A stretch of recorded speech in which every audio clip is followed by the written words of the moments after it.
Hello everyone and welcome to another episode of the McGonagall Boxing Podcast. So let's get straight down to it. Dillian Whyte has got 2 days. 2 days to sign the contract. Otherwise he's going to lose a career pay high, the WBC title shot and a chance to make boxing history of Tyson Fury. Now, some people think that yes, he's right, he should be holding out for more money, he deserves a lion's share. The bottom line is he's a mandatory challenger. He's known this for a while. He's known, especially the WBC rumblings he's had with lawsuits that are still ongoing, by the way.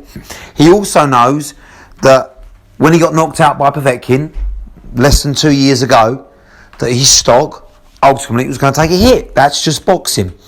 Okay? Fury, meanwhile, stock has risen. He was in the fight of the year. He's beaten Wilder twice over that 2 year period. And ultimately, he's become a huge draw in the US. Now, we're forgetting as well, aren't we, that this fight isn't just on the UK shores. It's funded heavily by Top Rank and ESPN, major players in the US. Dillian Whyte is barely known in the US. That's facts. Apart from obviously the boxing maternity, you ask anyone walking down the street in the US who's Dillian Whyte, they'll look at you sideways. They have no idea. Tyson Fury, due to his WWE run, his various interviews on mainstream shows, his podcast with Joe Rogan, even his fights with Wilder, have captured the imagination. He's a huge draw in the US. If you walk down the street, he's a star. Make no mistake about it. He's well known and he's a star. That's a huge difference. So for Whyte to scoff at 8 million plus don't forget another 4 if he beats Fury from the WBC. So he's looking at a 12 million pot there. Plus if he wins, a lucrative share in the rematch, which I'm sure will follow, or unification. He's mad. He's totally mad. And it's always been about ego for Dillian Whyte. And I have to say, I've lost a lot amount of respect for him because you find people's colours. You find their true colours out. And ultimately, it's not about the world title. It's not about boxing legacy or history. It's about money for him. I don't respect people who do things for money. Ultimately, we all need money to live. And of course, prize fighter, I get the whole Floyd Mayweather spiel. Money. But look at Mayweather. He's still trying to fight now because ultimately money doesn't last. He's not doing as well as people think because money doesn't last. Legacy does. Now, of course, Dillian Whyte's made enough money to be comfortable for the rest of his life. And ultimately, he'll be earning a good payday for this fight. But what will last is his legacy, the world title. That's what he should be concerned about, and the money follows.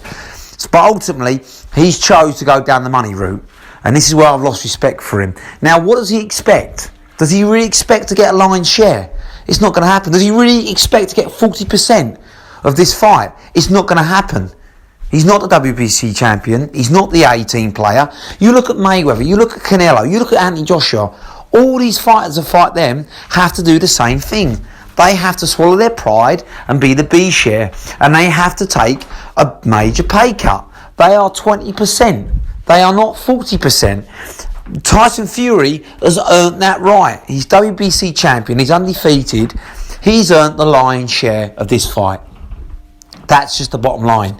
Now, it just astounds me that people are going, oh, hold firm, Whyte. Eddie Hearn, hold firm. The only reason why Hearn's saying that is because he's bitter. He's got no part of this fight. And, of course, he wants to make life as problematic and difficult for Arum and Warren as he can, and BT Sport and ESPN. He hasn't really got Whyte's full benefits in his heart here, because if he would say take the fight. 8 million plus a possible 4 million if he wins. That's 12 million. Are you kidding me? You look through the research. Whyte's biggest payday ever was when he headlined against Joseph Parker and Povetkin on pay-per-view. They're the two fights that he's headlined on pay-per-view. Okay? looking at a 1.5 million pot. That's how much he's earned. If you don't believe me, go and look at the boxing stats and figures. 1.5 million. That's his biggest payday. You're talking 8 times nearly as much as that.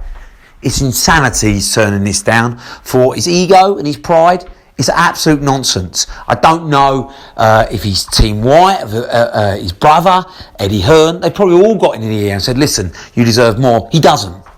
I'm sorry, he doesn't. And, ultimately, he's the can man. Well, he's not, is he? He's turned down a Joshua fight, which he had, well, fair enough, on late notice, back in 2019. In the summer of that, where obviously Ruiz went on to win that fight. He's turned down Otto Wallin. He's turned down Ortiz. There's been grumblings about whether or not he'd fight Wilder. And ultimately, he's just cancelled on his last fight against Wallin. 2-fight Fury. And now he's holding ball here. This is madness. Unless it's mind games, unless it's, a genius plan to stay silent and I'll sign on Friday and get inside the Fury's head. If he does that, well, fair play. But with 2 days left, it's looking more and more likely that he's not going to sign his contract. He's going to give up his opportunity. And then where does he go? The WBA route? Against probably Dubois? A risky fight for half, not even a third of what he earned against Fury. And a fight he could easily get knocked out in, let's be honest. Would he ever improve in Dubois and the Shane McGuigan? I mean, the other route that Joshua Usyk sewn up, and he's not mandatory for them. He's going to have to try and bypass Joyce, Parker. It's just madness. If he doesn't take this shot, he's absolutely insanity, because he'll have to wait at least 18 months for another title shot. He'll have to go through a horrible challenge of either a Parker again, where he's very lucky, let's face it, to win last time. And I don't think he beats Parker now under Andy Lee. Parker's getting better and better, and he's in his prime now. He's always got to go through Joe Joyce. Always got to go through Dubois. These are the fights he's going to have if he turns down this Fury fight. Just to even get a world title shot. And then guess what? Good luck trying to face Usyk or Joshua. Probably Usyk. It's madness. Take the fight. Now, yes, he's underdog, but I generally think that, White's got a fighting chance against Fury. He's got a vicious left hook. If he turns up prepared and hungry, he can give Fury problems.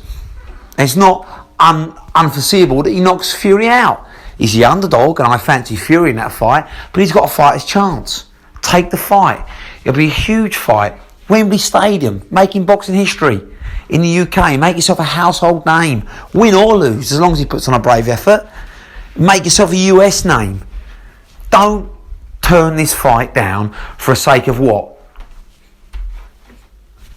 What? Does he really think he's going to get 40% of this lion's share? It's not going to happen. The WBC have ordered it. He takes it to court, he's not going to win. That's the purse made by the WBC, not by Fury.